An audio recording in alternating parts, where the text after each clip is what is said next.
Esta es la iglesia Puerta de Esperanza, situada en San Lucas, Zacatepeques, República de Guatemala, en América Central. Para la gloria de Dios, nuestra congregación fundamenta su fe en Jesucristo y en las Santas Escrituras.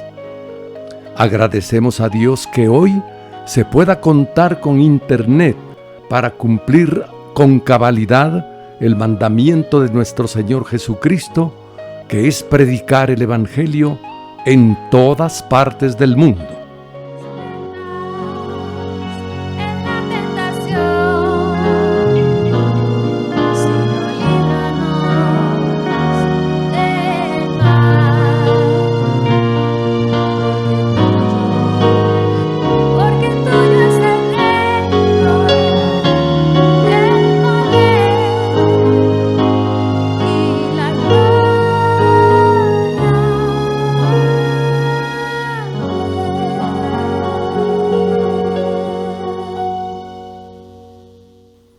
Con mucho agrado, ofrecemos hoy la prédica de nuestro pastor general, el licenciado Gustavo Adolfo Bonilla.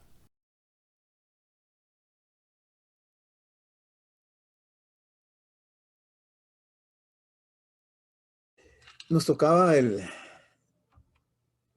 versículo número 13, que algo habíamos empezado a ver la semana pasada. Y aquí tenemos el relato del sueño que ha tenido este rey Nabucodonosor.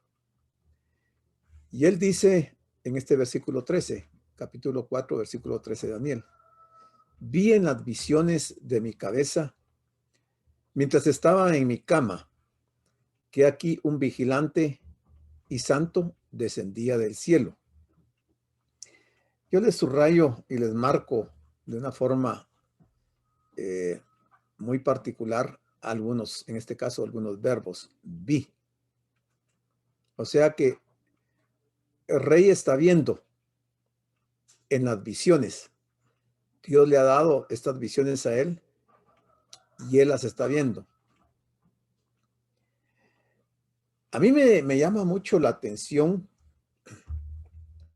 cómo Dios en su soberanía permite que un personaje del calibre de este rey Nabucodonosor haya visto al Señor.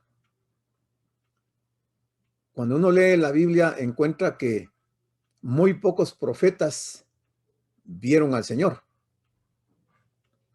Por ejemplo, en el caso de Moisés, a Moisés solo se le permitió ver las espaldas del Señor. Pablo solo oyó la voz del Señor cuando se convirtió. Y varios profetas no tuvieron la misma experiencia que este rey. Entonces viene a la mente de uno, al pensamiento, ¿por qué Dios en este caso permite que un personaje que no es profeta ni es parte del pueblo de Dios lo haya visto?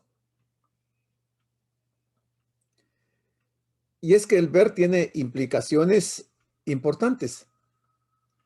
Fíjese que Asaf, el salmista del Salmo 73, en el versículo 73 del libro de Salmos, dice que él vio a los impíos, y el versículo 3 dice: porque tuve envidia de los arrogantes, viendo la prosperidad de los impíos. El salmista siente envidia por la actitud o por la conducta o por la prosperidad de los impíos. Y es que nosotros como seres humanos no estamos exentos de sentir envidia. Por supuesto que hay diferentes razones por las cuales uno puede sentir envidia. Yo cuando leí este versículo 13, me sucedió lo de Asaf. Me dio envidia leer que este rey pagano, inconverso, idólatra, perverso, que no tenía temor de Dios, haya visto al Señor. A mí me dio envidia, porque me ponía a pensar, ¿por qué yo no he tenido una visión como la que él tuvo? Y uno puede argumentar y entender que Dios es soberano y que él hace de acuerdo a su voluntad. En este caso, el rey vio, ahí lo dice claramente, que él vio en las visiones de su cabeza mientras estaba en la cama. Yo no sé si era de noche y él ya estaba durmiendo o por la tarde y estaba haciendo la siesta. Pero lo cierto es que el Señor le permite tener esas visiones y en esas visiones él ve. Y describe el rey que ve a un vigilante y santo que descendía del cielo. Y me preguntaba yo también, ¿cómo sabía el rey que era un vigilante y que era santo?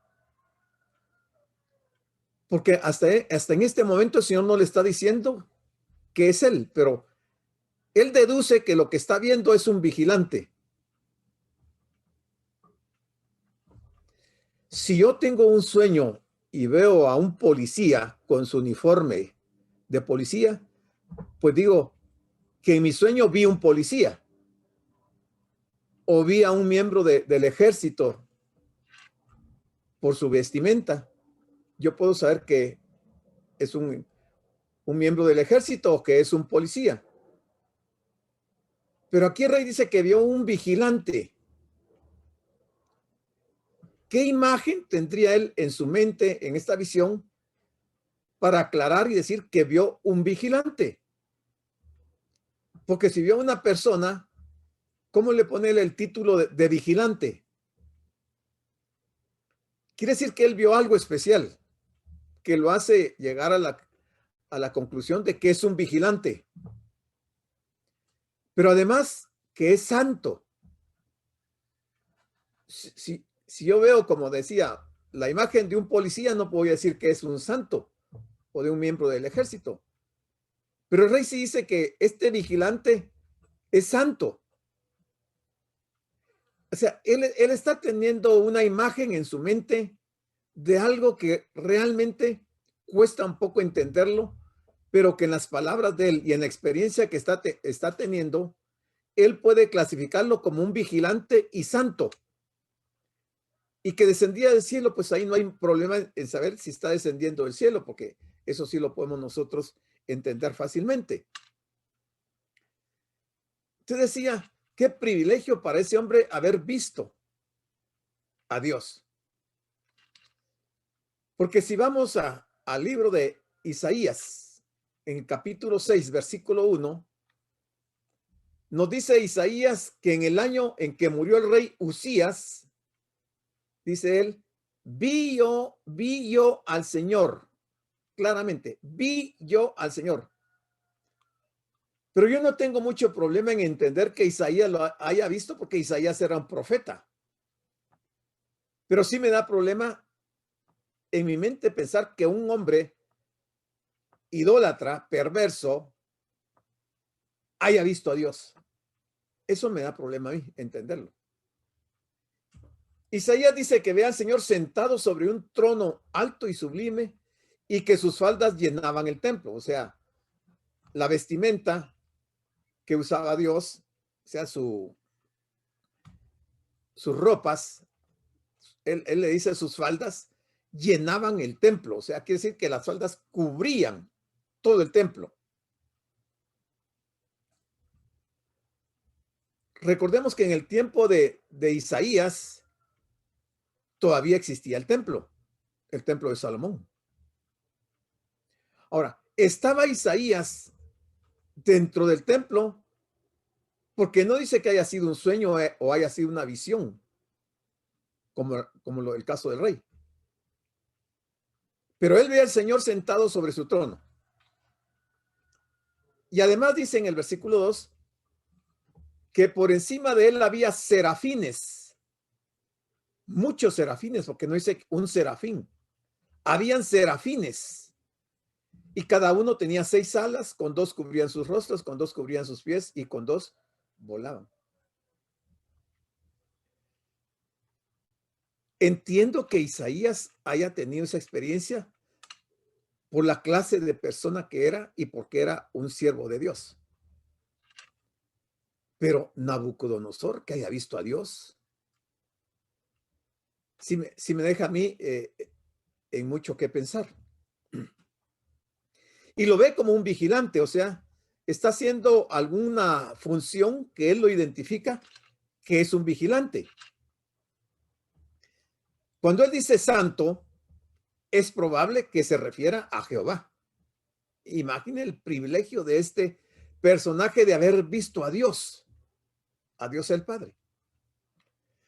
Los vigilantes son los santos que administran los asuntos de este mundo. Esto es importante que lo sepamos. Hay vigilantes que son santos que administran los asuntos de este mundo. Quiere decir que estos ángeles que son del gobierno de Dios tienen funciones especiales también para administrar asuntos de este mundo. Eran un orden de las inteligencias creadas por Dios, los ángeles. Es interesante destacar que el libro de Daniel nos enseña con toda claridad que Dios tiene inteligencias creadas que administran su universo y este mundo en el cual vivimos. O sea, no solo nuestro mundo, sino que todo el universo. Es difícil que nosotros comprendamos cómo es que Dios lleva a cabo sus funciones, porque nosotros a veces nos quedamos solamente con la parte del mundo que conocemos, pero el universo es algo inmenso, infinito. Y el Señor está administrando por medio de estas inteligencias, estos ángeles, también el universo. Así que Dios tiene sus administradores bajo los cuales hay muchas inteligencias creadas. En oposición a este sistema de Dios, Satanás también tiene sus servidores que están a cargo de ciertas áreas de algunas naciones. Si no, recordemos lo que el mismo Daniel nos dice en el capítulo 9 de su libro, cuando él está pidiéndole al Señor la revelación de lo que le espera a Israel después de los 70 años de cautiverio. Y después de 21 días de ayuno, dice que se presenta Gabriel y le dice a Daniel que su oración ha sido oída y la revelación se le ha otorgado, pero que Satanás se le había opuesto en la esfera celeste. O sea, había habido una lucha tremenda entre los ángeles de Satanás y Gabriel y Miguel con sus ángeles. O sea, se mueven fuerzas espirituales que nosotros no nos damos cuenta de eso. Pero Satanás imita la administración que Dios hace sobre la tierra. Ya vamos a ver algo más sobre este tema más adelante en este libro de Daniel. También cuando habla de santo, entendemos que en la literatura profética, en especial en Isaías y en Oseas, el elemento personal está presente en todo momento, pero no se enfatiza desde el inicio. Llegó a ser la designación de la esencia de Dios. ¿Cuál es la esencia de Dios? Que es santo. Llegó a ser la designación de la esencia de Dios. Y eso lo vemos en Isaías 6:3, que dice, y el uno y el otro, hablando de los serafines, daba voces diciendo, santo, santo, santo Jehová de los ejércitos. O sea, 3 veces mencionan la palabra santo, refiriéndose a la naturaleza o a la misma esencia de Dios, a su santidad. Eso dicen los serafines. Y agregan, toda la tierra, no solo una parte, sino que toda la tierra está llena de su gloria. Dios es santo y su nombre representa esta característica. Su pueblo debe revelar esta particularidad a un mundo necesitado y falto de santidad. Tan solo si obedece el pacto de fe. Jesús es santo. Es santo porque es Dios y es como Él, como el Padre. Jesús es el justo y el misericordioso. Eso lo vemos en Hechos 3:14 y 22:14. Jesús es santo porque no tiene pecado. Juan 8:46, segunda de Juan 8:46, Hebreos 4:15, Hebreos 7:26 y Hebreos 4:15 y 2:22 y 1 Juan 3:5. Debido a que Jesús es santo, sus seguidores también lo son. Eso lo vemos en Romanos 8:28 al 29, Gálatas 4:19, Efesios 1:4 y 1 Tesalonicenses 3:13, 4:3 y Efesios 1:4. Los cristianos somos salvos para servir como Cristo lo hizo en santidad. Los cristianos debemos de servir al Señor en santidad. Nuevamente, cuando hablamos de vigilante, se trata de un ángel, un siervo de Dios que controla el ascenso, oiga, controla el ascenso o la caída de una nación o de un imperio. Dentro de los santos, dentro de los vigilantes que Dios tiene, hay esta clase de ángeles que controlan o tienen como función controlar el ascenso o la caída de una nación. Los ángeles obran con frecuencia en la administración del juicio de Dios, como se muestra también en Génesis 18, Isaías 37 y Apocalipsis 18. Hablando de estos vigilantes, diremos que ellos pueden ver todo, lo pueden oír todo y pueden informar sobre todo lo visto y oído. Muchos creyentes piensan hoy que pueden vivir en secreto y que no están bajo la mirada de Dios. Hablamos de que queremos disfrutar de nuestra privacidad, pero si queremos saber la verdad, no tenemos ninguna privacidad. Delante de Dios, no tenemos ninguna privacidad. Todo está descubierto a los ojos de Dios. Estamos desnudos delante de Dios. Él conoce hasta lo más profundo de nuestro ser y antes de que hablemos, Él conoce nuestros pensamientos. Es un ser extraordinario. El Dios que nosotros tenemos es algo glorioso, algo que nosotros no podemos comprenderlo con nuestra mente. El salmista en el Salmo 139, versículos 7 al 12, nos dice que no podemos huir de Dios. Categórico, no podemos huir de Dios bajo ninguna circunstancia. No nos podemos esconder de Dios. No hay lugar en todo el universo, ni en los mares, ni debajo de los mares, ni aún en el infierno. Nadie se puede esconder de la mirada de Dios. O sea, Él lo ve todo. No importa dónde vayamos. El pecado secreto en la tierra es un escándalo abierto en el cielo. Todos los ángeles se dan cuenta cuando nosotros pecamos. Nosotros lo hacemos en secreto en la tierra, pero en el cielo es un escándalo que un creyente, un cristiano, caiga en pecado. Ellos se enteran de todo nuestro actuar, de toda nuestra forma de vida. Bueno, pues él ve en las visiones a este vigilante y a este santo que descendía del cielo. ¿Para qué descendía del cielo? O sea, si la morada de Dios está en el cielo, ¿cuál era la razón de que él descendiera de este cielo?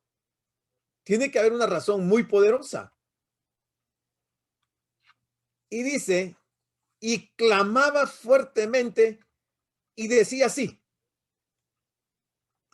Clamar es hablar en voz alta, dando gritos. Y daba gritos fuertemente y decía así. Y da una orden. Dice, derribad el árbol. No se está refiriendo a un árbol natural como nosotros lo conocemos. Derribad el árbol es derriben al rey de Babilonia. El árbol aquí representa al rey de Babilonia, a Nabucodonosor. Y la orden es que lo derriben. Es un imperativo, está en forma imperativa de que ese árbol debe ser derribado. Pero al ser derribado, lo siguiente que tienen que hacer estos vigilantes es cortarle las ramas. Cortarle las ramas. Y ya habíamos visto cuando el rey da la descripción del sueño y del árbol y las ramas, qué sucedía con las ramas, qué sucedía con el fruto, qué sucedía con el follaje, qué sucedía con toda la estructura del árbol. Entonces lo derriban, le cortan las ramas y dice el santo aquí que le quiten el follaje. Todos sabemos que las hojas son una parte esencial en un árbol. Y luego le dice, y que dispersen su fruto. O sea, le van a quitar todo el fruto que tiene. Y ordena también que se vayan las bestias que están debajo del árbol. Y que se vayan también las aves de sus ramas. Si uno lee aisladamente este versículo 14 del capítulo 4, uno creería que se está refiriendo a un árbol de frutal y que hay que cortar el árbol y cortarle las ramas y quitarle las hojas, dispersar el fruto y ahuyentar a las bestias que están debajo de él, a la sombra del árbol, y las aves que tienen sus nidos en las ramas. La imagen sería esta: derribar un árbol. Es un árbol inmenso. Si ustedes ven en esta imagen aquí abajo, hay árboles, pero se miran miniaturas comparado con este gran árbol que él ha visto. Las aves ahí van volando, porque les han quitado su lugar donde tenían sus nidos, donde ellas permanecían. El vigilante o el ángel proclamaba en voz alta, ordenando, no sugiriendo, ordenando que el árbol fuese derribado y completamente destruido, de modo que perdiese toda su gloria. Esto ya nos va aclarando algunos aspectos de este personaje, de este rey. Habíamos visto que era un rey muy orgulloso, muy prepotente, muy soberbio, y que se jactaba de haber construido Babilonia y la había engrandecido y hacía lo que se le daba la gana, al punto de construirse una imagen de él y obligar a todos a postrarse delante de la imagen. Su orgullo era inmenso, pero no contaba con que el santo iba a intervenir en su vida placentera cuando estaba en su cama, y se le anuncia que lo van a derribar completamente y lo van a destruir con el objetivo de que pierda toda su gloria, todo su orgullo. Además, todos los beneficios derivados de aquel árbol cesarían con su destrucción. Pero el sueño y la visión no se queda hasta aquí. Dice el versículo número 15, mas la cepa de sus raíces dejaréis en la tierra. Aunque van a cortar el árbol, tienen que dejar el tronco del árbol dentro de la tierra. y la van a dejar junto con sus raíces. La cepa de sus raíces dejaréis en la tierra. O sea, está diciendo que le está dando todavía una esperanza de retoñar y de volver a vivir después de esta tremenda experiencia. Que Dios en su soberanía lo permitió porque pudo haberlo derribado totalmente y arrancarle las raíces y ese árbol nunca más volver a retoñar. Y es que, hermanos, nosotros tenemos que entender que la paciencia de Dios tiene un límite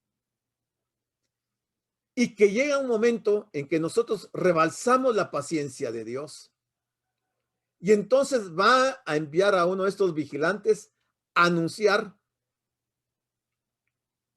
el derribo de nuestras vidas, el fracaso de nuestra vida.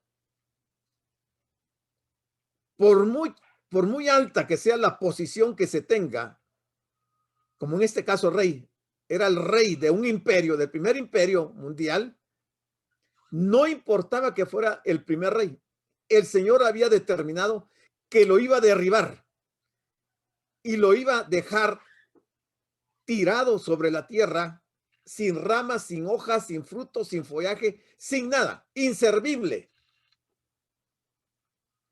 Pero que ese tronco, esa cepa, debía quedar en la tierra con atadura de hierro y de bronce. Uno dice, ¿puede uno agarrar un tronco de un árbol y asegurarlo con una atadura de hierro y de bronce? Suena un poco raro, pero es que eso es una figura. Eso no iba a ser en la vida real de que se le iba a poner un cinto de bronce al tronco, sino que esto tiene un significado, el hierro y el bronce. Y dice, con atadura de hierro y de bronce entre la hierba del campo. Ahí se tiene que quedar el árbol tirado, entre la hierba del campo. Solo sus raíces estarán dentro de la tierra. Y le sigue diciendo el santo al vigilante para que se lo transmita al rey, que ese árbol sea mojado con el rocío del cielo. Ahora uno entiende por qué el rey no entendía el sueño. Y los magos y los caldeos que él tenía a su servicio no pudieron dar la interpretación, quizás tuvieron alguna idea, pero se les hacía un poco difícil entender que se estaba hablando del rey y que se tenía que quedar tirado entre la hierba del campo y que iba a ser mojado con el rocío del cielo. Y no solamente eso, sino que además tenía que quedarse con las bestias y tener su parte entre las bestias y entre la hierba de la tierra. Es una sentencia bien fuerte, bien fuerte. Estuvo bien que el rey se haya preocupado y haya tratado de que se le dijera la interpretación del sueño, pero lamentablemente de nada le sirvió conocer la revelación del sueño y de la visión, porque hizo caso omiso de las palabras que el Señor estaba dando. Eso nos enseña que si nosotros dejamos de lado la palabra de Dios, si no ponemos atención a las advertencias, nos va a ocurrir algo parecido. Dios nos puede derribar en cualquier instante.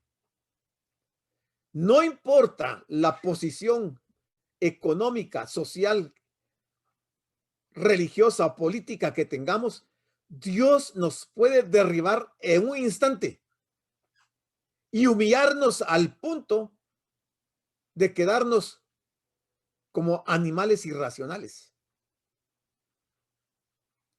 Esta humillación para este rey de estas características fue algo terrible. Sin embargo, él no aprendió la lección, ni ninguno de los gobernantes y reyes de los diferentes imperios aprendieron la lección. Nadie. Hasta el día de hoy, todos ignoran este tipo de información que la Biblia nos da. La cepa, decíamos que es parte del tronco de cualquier árbol que está dentro de la tierra y unida a las raíces, o sea, el tronco unido a las raíces. O sea, más o menos, si lo pusiéramos como una imagen, sería algo así. Aquí está el tronco y aquí están las raíces dentro de la tierra. Y el tronco está asegurado con un cincho de hierro y de cobre. Pero aquí hay otra figura también, varias figuras en esto. La destrucción del árbol, sin embargo, no era, en este caso, no era una aniquilación del mismo, ya que se dejaría en la tierra, o sea, la cepa y sus raíces quedarían dentro de la tierra. Tenía oportunidad de volver a cobrar vida. Es decir, el tronco con la vida proporcionada por las raíces, porque las raíces son las que le dan vida a un árbol, a un tronco. Al no quitar las raíces, le estaba dando oportunidad de que después de algún tiempo el árbol iba a recobrar su vida. La segunda parte del versículo 15 expresa un cambio de sujeto y el versículo 16 claramente indica que la referencia es a un ser humano, no es a un árbol como tal. Se está refiriendo a un ser humano. Y vimos el domingo pasado que la Biblia usa en muchos casos al árbol como símbolo del hombre. Y este es un caso patético, un caso extraordinario de cómo Dios puede tratar con los seres humanos, con su creación. Ahora, este árbol fue derribado y se colocó una atadura de hierro y de bronce alrededor de su tocón o cepa, de sus raíces, para indicar que crecería y florecería nuevamente dentro de 7 años. Un árbol no crece en 7 años, un árbol natural. Pues crece, pues, pero no al punto de volver a ser árbol. Pero como se está refiriendo a una persona, después de los 7 años, este árbol, esta persona, iba a crecer e iba a florecer nuevamente. Y el corazón del gobernante, o sea, en este caso el rey, es decir, el árbol, sería convertido en el corazón de una bestia. Miren lo que Dios puede hacer. Yo no sé nada de biología, ni de anatomía, ni nada de eso, pero digo yo, ¿cómo es posible que un corazón humano se convierta en un corazón de una bestia? Y más aún, ¿qué diferencia hay entre un corazón humano y el corazón de una bestia? Debe de haber muchas diferencias. O sea que el vegetal, el árbol, se iba a convertir en un animal. La expresión con atadura de hierro y de bronce, les marqué en rojo bronce, ha causado alguna dificultad de interpretación. El contexto parece sugerir una referencia a la condición en que quedaría el sujeto en cuestión, o sea, rey Nabucodonosor, al experimentar el juicio. El bronce representa juicio. ¿Se recuerdan del altar de bronce del templo? En el altar de bronce se presentaban los sacrificios. Ahí se degollaban a los corderos o a los cabritos o a los becerros para presentarlos en sacrificio como un juicio. Pues aquí lo que el Señor está anunciándole al rey es el juicio que iba a venir sobre él. Quedaba atado su tronco con ese cinto de bronce, haciéndole ver que el juicio iba a ser verdadero. En este caso de este rey y el anuncio que le hacen los vigilantes, y la orden que da el santo de que corten el árbol, pero que dejen su tronco y sus raíces, es muy distinto a las palabras que el Señor dice por medio de otro profeta y se las dice a otro personaje importante o a varios personajes de importancia en su tiempo. Este otro profeta era Juan el Bautista.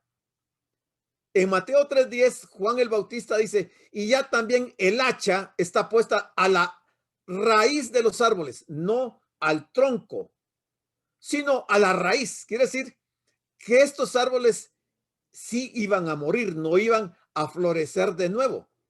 Se estaba dando una sentencia terminal contra estos árboles, que en este caso eran los fariseos, el sumo sacerdote y aún para Herodes.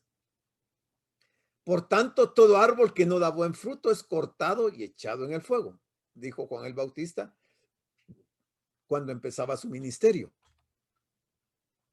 Versículo 16. Sigue el relato de la sentencia que se está dando en contra de este árbol. Dice, su corazón de hombre se ha cambiado y le sea dado corazón de bestia, y pasen sobre él 7 tiempos, 7 años con corazón de bestia, derribado de su autoridad, de su posición tan noble que ocupaba, ser el rey del primer imperio mundial. Ahora se iba a convertir en una bestia que iba a tener su parte entre la hierba de la tierra. Totalmente loco. Era una humillación muy fuerte. Pero es que así de grande era su orgullo y su soberbia. Por eso decimos que Dios tiene sus formas de tratar con el hombre. Y no importa quién sea el hombre. No importa la posición que ocupe. Dios puede hacer esto. Y vamos a ver más adelante algo de esto, de la razón por qué. Aquí hay una imagen de cómo iba a terminar el rey. Aquí está el árbol, el tronco del árbol con los cinturones de hierro y de bronce. Y aquí están las bestias. Ahí está él comiendo hierba igual que las bestias. Si esto no hubiera sido una realidad, todos dirían que este libro contiene historias que no son verdad. Pero la historia está escrita. Esto fue una realidad. Esto no es algo que Daniel se haya inventado, ni ninguno de los escritores de la Biblia. Este rey tuvo un problema de enfermedad que se conoce como licantropía. La licantropía es un nombre dado al desarreglo mental de la persona que cree haberse convertido en animal y que imita sus gritos o aullidos, sus movimientos y hasta sus hábitos.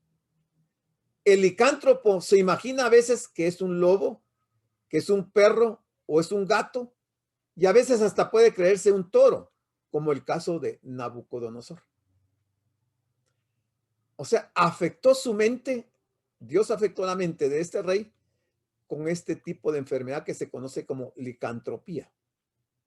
Y él se creía una bestia. Él en realidad no era una bestia, él era un ser humano, pero actuaba como una bestia. Su corazón se lo habían cambiado, en lugar de un corazón humano, tenía un corazón de bestia, con pensamientos como los que tiene el animal en su corazón. Cuando dice su corazón, es decir, el centro de su razonamiento y su capacidad de pensar. Cuando hablamos de corazón, nos estamos refiriendo al centro de su razonamiento y su capacidad de pensar. Y esos serían cambiados por los de un animal. O sea, el rey iba a pensar, iba a tener razonamientos, su capacidad de pensar iba a ser alterada al punto de creerse que era un animal. La duración de esa condición es descrita como 7 tiempos. La expresión 7 tiempos significa 7 años. Y vaya que el Señor le puso un término de tiempo, porque lo pudo haber dejado así el resto de su vida. Pero por alguna razón solo lo dejó por 7 años con esa conducta. El Altísimo ejerce control sobre el reino de los hombres. Los vigilantes representan ángeles que ejecutan la voluntad de Dios.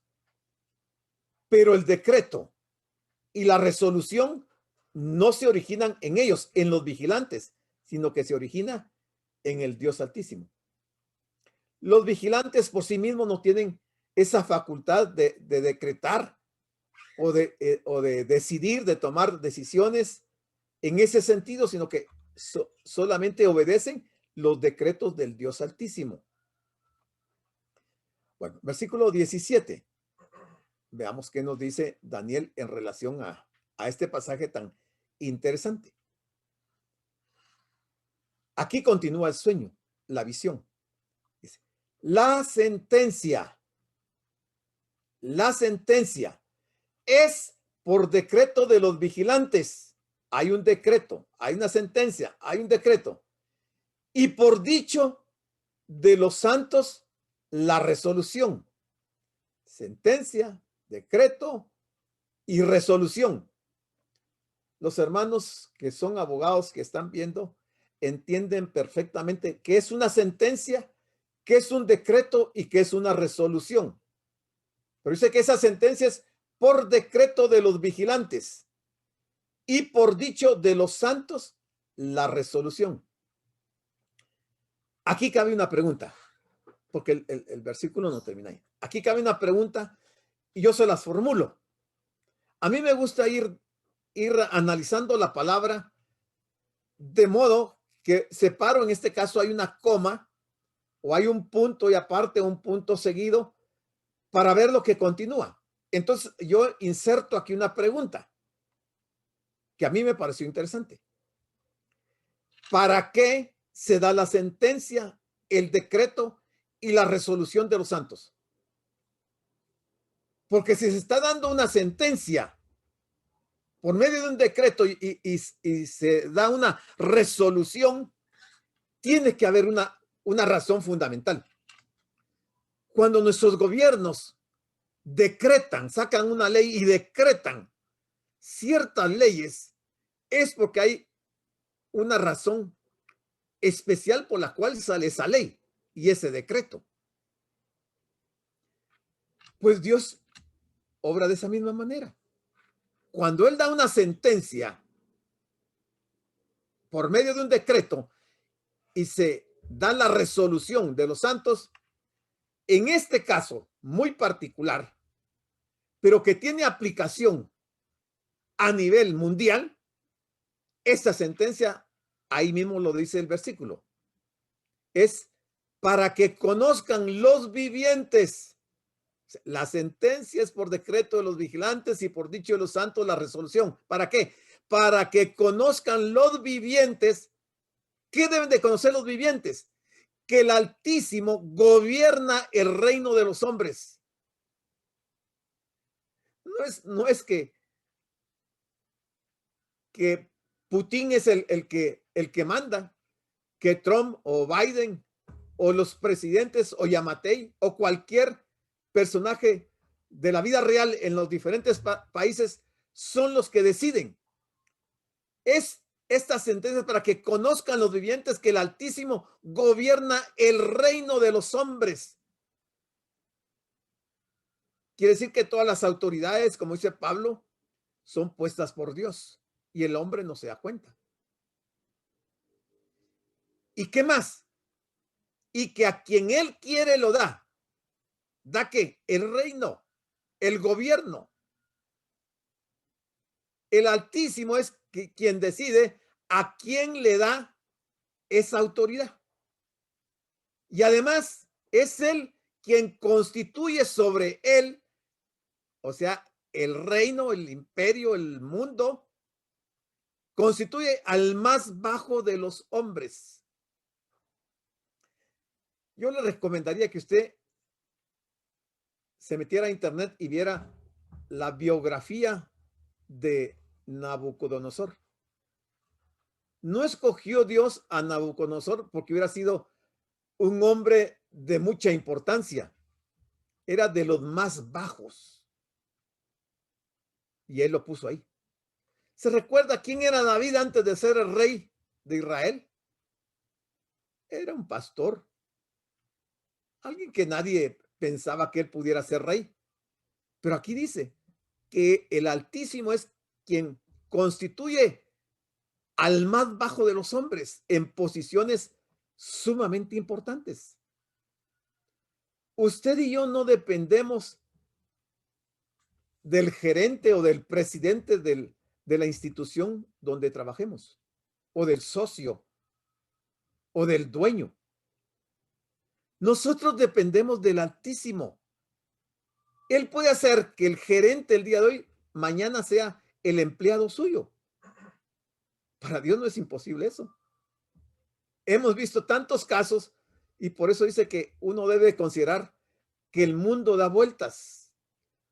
Hoy estamos arriba, mañana estaremos abajo. Pero el que hoy está abajo, mañana va a estar arriba. Y muchos se enorgullecen y se llenan de soberbia cuando les toca ocupar estas posiciones importantes sin ponerse a pensar que mañana el que era su subalterno va a ser su jefe. Porque es la razón por la que el Señor emite sentencia y resoluciones para que los vivientes conozcamos que el Altísimo es el que gobierna el reino de los hombres. Cuando hablamos de vigilantes santos, se trata de ángeles, siervos de Dios, que controlaban el ascenso o la caída de una nación. Eso lo podemos ver en Daniel 10:13. Los ángeles obran con frecuencia en la administración del juicio de Dios, como se muestra también en Génesis 18 y Apocalipsis 16. Si usted se da cuenta, hasta este momento hemos visto que la función de los ángeles, o sea, los vigilantes, es variada y tienen funciones muy importantes dentro de la administración de la tierra que Dios lleva a cabo. Y ellos, por la autoridad que Dios les da, usan a hombres o mujeres como nosotros para llevar a cabo ciertas actividades. Pero no debemos de olvidar que arriba de nosotros está el Altísimo. Y que más nos conviene honrarlo a Dios, hacer de acuerdo a su voluntad y no exponernos a que nos cambien el corazón de humanos en corazones de bestias y que nos dejen tirados como animales comiendo hierba igual que a las bestias. Dios lo puede hacer. Aquí hay un ejemplo. O sea, el propósito de este decreto que el Altísimo da por medio de los vigilantes es triple. Primero, ¿por qué? ¿O para qué? Para que conozcan los vivientes que el Altísimo gobierna el reino de los hombres. Segundo, para que conozcamos que el Altísimo da el gobierno a quien quiere. Y tercero, para que conozcamos que el Altísimo constituye sobre los gobiernos humanos al más insignificante de los hombres. La idea es que Dios es soberano, no solo sobre la administración de los asuntos de la humanidad, sino también sobre su origen social. 1 Corintios 1:26. Los gobernantes de la tierra, ellos se autoatribuyen el poder y el control sobre las naciones de la tierra. Este es un autoengaño de las personas, de las autoridades. Se autoengañan pensando que ellos son el máximo poder y que de ellos depende, ellos tienen el control absoluto y total sobre las naciones de la tierra. No son ellos. Ellos son instrumentos. Y entonces desafían la autoridad de Dios. Y en muchos casos niegan su existencia. ¿Qué fue lo que hizo el rey Nabucodonosor? Ignoró la existencia de Dios, a pesar de que había tenido ya un par de experiencias muy extraordinarias. Ignoró que Dios es el que controla todos los poderes. Él creyó que él era el autor de todas las cosas y que delante de él medio mundo tenía que adorarlo y postrarse delante de él. Se creyó Dios. Se puso en el lugar de Dios. Y es que, hermanos, hay un dicho que dice que el poder y la riqueza entorpecen la mente del hombre. El poder y la riqueza entorpecen. Yo no digo que esto aplique a todos, porque el Señor tenemos ejemplos. Abraham, Isaac, Jacob, Job, los profetas, y podríamos tener una lista innumerable de personajes a quienes Dios les dio autoridad y les dio riqueza, y que en lugar de haberse entorpecido, se rindieron a los pies del Señor y sirvieron a Dios con su riqueza y con el poder que tenían, llevaron a las personas al conocimiento del Dios verdadero. Pero en términos generales, la mayoría de personas, los que no conocen a Dios y llegan a ocupar posiciones de alta jerarquía, de mucha autoridad y poder, se creen dioses. Y ya no caben en la silla donde se sientan. Y medio mundo tiene que honrarlos y postrarse delante de ellos y reverenciarlos y adularlos para que no sean maltratados. Pero a esas personas las vamos a ver como el rey Nabucodonosor, humillados de una manera que ellos ni por su mente ha pasado la humillación que Dios va a hacer en sus vidas. Los va a despedazar, los va a convertir en personas que no valdrán ni un centavo. Viene el día, sin embargo, cuando se manifestará plenamente quién de verdad es el soberano del universo. Viene ese día. Cuando ese día suceda, dice que toda rodilla se doblará delante del Señor. Toda rodilla. Todos los reyes, todos los Nabucodonosores que existan en el mundo, todos los soberbios, todos los orgullosos, todos los vanidosos, tendrán que doblar sus rodillas delante del soberano del universo. Hoy ellos lo ven como algo imposible de que vaya a ocurrir, pero desconocen las escrituras. Y esto va a suceder. Viene ese día, cuando se manifieste y todos tendremos que doblar nuestras rodillas delante de él. Dios lleva el control de esta tierra, nadie más que él. El salmista dijo en el Salmo 2, versículos 4 al 6, y mire qué interesante lo que dice el salmista. El que mora en los cielos se reirá. Algunos preguntan si Dios se ríe. Sí, se ríe. ¿Pero qué le causa risa al Señor? El Señor se burlará de ellos. El Señor se burla. Luego les hablará en su furor y los turbará, o sea, los enloquecerá con su ira. Y aquí dice, ¿cuándo va a ser eso? Dice, yo he puesto mi rey sobre Sión, mi santo monte. Está hablando de Cristo. Entonces el Señor se va a reír, se va a burlar de ellos. Les hablará en su furor y los va a turbar con su ira cuando vean al Hijo de Dios, a Cristo, al que despreciaron, al que insultaron, al que maltrataron, al que difamaron, al que subestimaron. Él se va a reír, porque él va a estar como el Rey de Reyes y Señor de Señores. Él, o sea, el Señor, hasta este momento está permitiendo a Satanás llevar a cabo una infame conjura por una razón muy concreta. Y esta es que Dios está demostrando algo a sus inteligencias creadas para que luego vengan y emitan el decreto y la sentencia y se cumpla y la gente entienda que solo el Altísimo gobierna sobre todo el universo. Hay muchas cosas insensatas que se están haciendo sobre Satanás, se están diciendo sobre Satanás que no tienen ninguna base bíblica.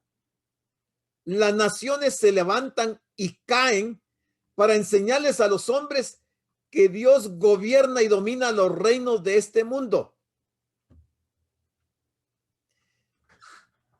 ¿Quién iba a creer que Rusia iba a ser desmenuzada? Nadie. Hace unos años nadie hubiera pensado que Rusia iba a caer. Y mire cómo está Rusia. Y así podemos mencionar otros países, otras potencias. Han caído. Los 4 imperios mundiales cayeron. Pero el reino de Dios sigue vigente. O sea, si Dios puede gobernar a todo el mundo y puede gobernar a los reyes, a los que están en eminencia, ¿nosotros qué? No nos conviene ponernos rebeldes contra Dios, no nos conviene. Llevamos las de perder. Él se va a reír, se va a burlar de aquellos que lo subestiman. A veces pensamos que son los partidos políticos los que llevan a alguien al poder. Eso es la creencia general. Pero no hay error más grande y equivocación más grande que esa, que pensar que son los partidos políticos los que ponen autoridades. Ellos creen, entre comillas, que lo hacen, pero es Dios quien dispone de esos reinos según su voluntad. Este pensamiento podría ser que alguien se enorgulleciera y pensara, bueno, estoy ocupando este cargo por la voluntad de Dios. ¿Sería eso lo que pensó el rey Nabucodonosor? Si eso pensó él, qué tremendo error. Porque él estaba puesto ahí para que Dios mostrara a todo el mundo, a todos los hombres, lo que él puede hacer con estas personas. Muchos reyes en el pasado tuvieron la insensata idea de que estaban gobernando en lugar de Dios. Y usted lo puede leer en el libro de Reyes, en las crónicas. Muchos reyes pensaban que estaban gobernando en lugar de Dios. ¡Qué tremendo error! ¡Qué tremenda equivocación! Esta idea estaba totalmente equivocada. Dios pone a reyes y gobernantes en el poder. Solo Él. Pablo dijo en Romanos 13:1, las que hay, hablando de las autoridades, las que hay por Dios han sido establecidas, las autoridades. Pero, ¿por qué permite Dios que ciertos poderes gobiernen en esta tierra? Esa es la pregunta que uno se hace. ¿Por qué tenemos el presidente que tenemos? ¿Se recuerdan ustedes que hace pocos años hubo un presidente del continente de América del Sur que salía vociferando en los canales de televisión, maldiciendo al pueblo de Dios y diciendo que él iba a colaborar para desaparecer al pueblo de Dios? Y vociferaba como que si él fuera Dios. ¿Dónde está Hugo Chávez el día de hoy? ¿Dónde está Hugo Chávez? Su sucesor, Maduro, siguió la misma línea de él, vociferando y creyendo que él es el que tiene la autoridad máxima en Venezuela. Dios lo va a convertir como bestia. Y así tenemos muchos personajes dentro de las instituciones del gobierno también que vociferan y se llenan de orgullo, de vanidad y de prepotencia en contra de sus colaboradores, pensando que están gobernando, que están en esa posición, como que si fuera Dios quien está gobernando. Dios se va a reír de ellos. Dios se burlará de ellos y los humillará al punto de que se convertirán como bestias. Y ni siquiera pasa por su mente la idea. Aquí hay un ejemplo clarísimo. Este no es un ejemplo aislado de que solo en esa ocasión Dios lo hizo y no lo puede hacer más. Dios lo puede hacer. Vimos la semana pasada, creo, una serie de gobernantes de diferentes países que todos tenían como denominador común que estaban poseídos por Satanás. ¿Y hoy dónde están esos? ¿Dónde está Hitler el día de hoy? ¿Dónde está Mussolini? ¿Dónde está Fidel Castro? ¿Dónde está Gorbachev? Están en el infierno. Se les acabó la oportunidad. Bueno, sigamos. Los pueblos eligen a la clase de gobernantes que se merecen.